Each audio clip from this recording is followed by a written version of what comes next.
आज का विषय है अपनी समझ अपने पास रखो। आप सभी अच्छी तरह से जानते हैं और समझते हैं, दुनिया के अंदर इस शब्द का भी बहुत इस्तेमाल किया जाता है। अपनी समझ अपने पास रखो। कोई भी व्यक्ति बहुत अच्छी समझ है किसी अपने को देना चाहता है तो वहां पर लोगों का यही जवाब आता है, अपनी समझ अपने पास रखो। क्योंकि व्यक्ति इस बात को स्वीकार करके चलता है और चलना भी चाहिए, उचित भी है कि मैं सबसे अधिक समझदार हूँ। ये सोच है और हो भी क्यों ना, क्योंकि जीवनदाता जो सबसे बड़ा समझदार है उसकी ये रचना है, उसकी संतान है, जिसके कारण वो अपने आप को स्वीकार करके चलते हैं कि मैं सबसे अधिक समझदार हूँ। लेकिन ये भूल जाते हैं, यदि सबसे अधिक समझदार आप स्वयं हैं तो सारा जगत जब उस जीवनदाता की सबसे जो समझदार है उसकी रचना है तो सभी समझदार हैं। स्वयं को सबसे अधिक समझदार समझना अच्छी बात है, इसी प्रकार से सबको भी सबसे अधिक समझदार समझ लेना ये और अच्छी बात है।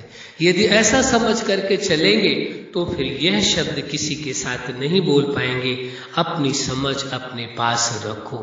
हो सकता है वो समझ आपके काम आ जाए और जरूरी नहीं है, कई बार ऐसा भी होता है कि वो समझ अपने काम नहीं आ रही, किसी और के भी काम आ सकती है। एक छोटा सा उदाहरण देते हैं, आप समझ जाएंगे। जैसे एक डॉक्टर रहता है, उसके पास बहुत सारी बीमारियों को ठीक करने की समझ होती है। डॉक्टर या वैद्य होते हैं, उनके पास समझ होती है बहुत सारी बीमारियों को ठीक करने की, तो ये तो आवश्यक नहीं है कि उस समझ का वो उपयोग अपने ऊपर चाहे बीमारी हो या ना हो वो करे। वो किसके लिए होती है? वो समझ होती है जो कोई बीमार है उसको देने के लिए होती है, ताकि वो बीमारी से मुक्त हो सके। इसी प्रकार से कोई व्यक्ति यदि आपको अच्छी समझ देता है, आपको नहीं अच्छा लगता है, उसे आप उपयोग ना करें अपने जीवन में, आपको आवश्यक नहीं लग रहा है, आपको जरूरत नहीं तो नहीं उपयोग करें। हो सकता है उसकी समझ आपके अपने काम नहीं आई है तो किसी और के काम आ सकती है। ऐसी संभावना है पूरी कि जो समझ आपको अच्छी समझ मिल रही है उस समझ को आप ले लें, वो समझ आपको किसी और के काम आ सकती है, जिससे आप दूसरों को समझ दे सके तो बहुत अच्छी बात है। लेकिन ये कह देना कि अपनी समझ अपने पास रखो, क्या वास्तव में ये समझदारी कहा जाएगा? विचारणीय विषय। यही तो समझ का खेल है। किस चीज का खेल है? ये समझ का खेल है। क्या ये समझदारी माना जाएगा? अरे आपकी समझ ये है कि आपको ठीक नहीं लग रहा है, आपको लगता है मेरे उपयोग के लिए ये समझ नहीं है, आप सुन लीजिए और सुनने के बाद उस समझ को आप नहीं आप यूज करना चाहते हैं अपनी लाइफ में तो मत करिए। जिस किसी को आवश्यकता हो उसे दे देना, उसका फायदा हो जाएगा तो अच्छी बात होगी ना। यदि वास्तव में किसी व्यक्ति के पास समझ है, वो अपने आप को ये मानता है मैं समझदार हूँ, समझदार होने का पहला लक्षण होगा वो कभी किसी को ये नहीं कहेगा कि मैं समझदार हूँ, क्योंकि वो जो है उसे कहने की आवश्यकता नहीं है। उसका प्रैक्टिकल सबूत अपने आप उसे दिखाई दे जाएगा लोगों को, उसे कहने की आवश्यकता नहीं रह जाती कि मैं समझदार हूँ। समझदार हो तो हो, उसमें कहने की आवश्यकता कहाँ है? ये ब्रह्मवश इंसान कहता है मैं समझदार हूँ, क्योंकि वो समझदार नहीं होता है इसलिए उसे भ्रम पैदा होता है कहीं इसके सामने ऐसा ना हो जाए कि ये साबित हो जाए मैं समझदार कम हूँ, ये समझदार ज्यादा है, इसीलिए वो कहता है अपनी समझ को अपने पास रखो। अरे सत्य को स्वीकार करो। यदि आप समझदार हो तो बहुत अच्छी बात है, तो यदि जो समझदार होगा वो दूसरे की समझ का सम्मान करेगा, उस कभी दूसरों की समझ का तिरस्कार नहीं कर सकता है। समझदार वही है जो किसी की भी समझ का तिरस्कार नहीं करेगा, और यदि वो समझदार नहीं है वो तभी करेगा।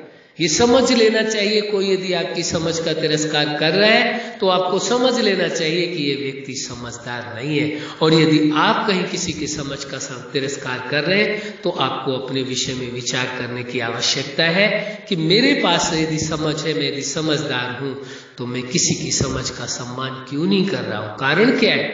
कहीं मेरे से कोई चूक तो नहीं हो रही है, कहीं मेरी समझ में कोई कमी तो नहीं है? जहां कहीं कमी उसे ठीक करने की आवश्यकता है, न कि ये कहने की आवश्यकता है अपनी समझ अपने पास रखो। यदि ऐसा कहते हैं तो ये प्रूफ कर देते हैं कि समझदार नहीं है। इसलिए सत्य को समझ लेने की आवश्यकता है। समझदार वही है जो सभी की समझ का सम्मान करे।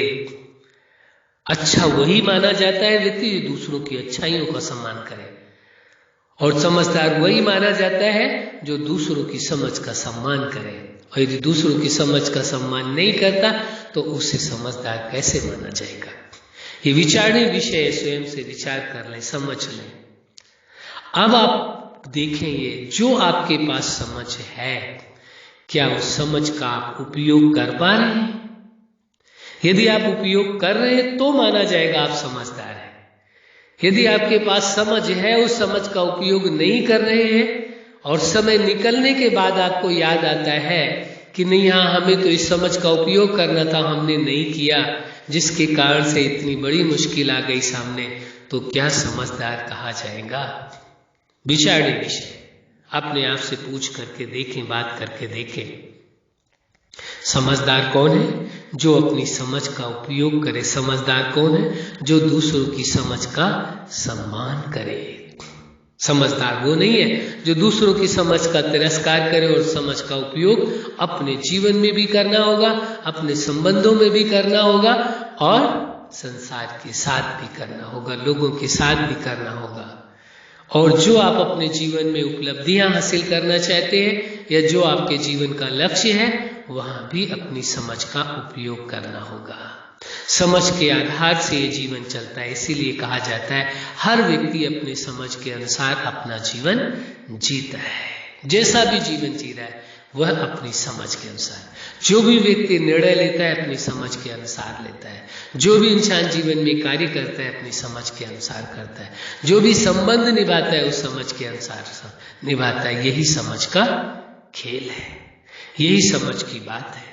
तो आज का विषय, अपनी समझ अपने पास रखो। ऐसा ना कह के बल्कि समझ को स्वीकार करके चले, देखें वास्तव में ये समझ मेरे काम की है या नहीं है। यदि काम की नहीं भी है तो भी कोई बात नहीं, कोई समझ मिल रही उसको ले ले। आज आपके उपयोग में नहीं आएगी तो किसी आपके अपने के उपयोग में आ सकती है, वहां उसका उपयोग कर लिया जा सकता है। अच्छा, आप अपने जीवन के हर क्षेत्र में, हर लक्ष्य में अपनी समझ का इस्तेमाल करते हुए सफल रहे। आज का विषय है अपनी समझ अपने पास रखो। आप अपने जीवन में प्रेम, सुख, शांति, आनंद और खुशियों भरा जीवन जिए, यही हमारी हार्दिक शुभकामना है। सदा खुश रहें, मुस्कुराते रहें। धन्यवाद।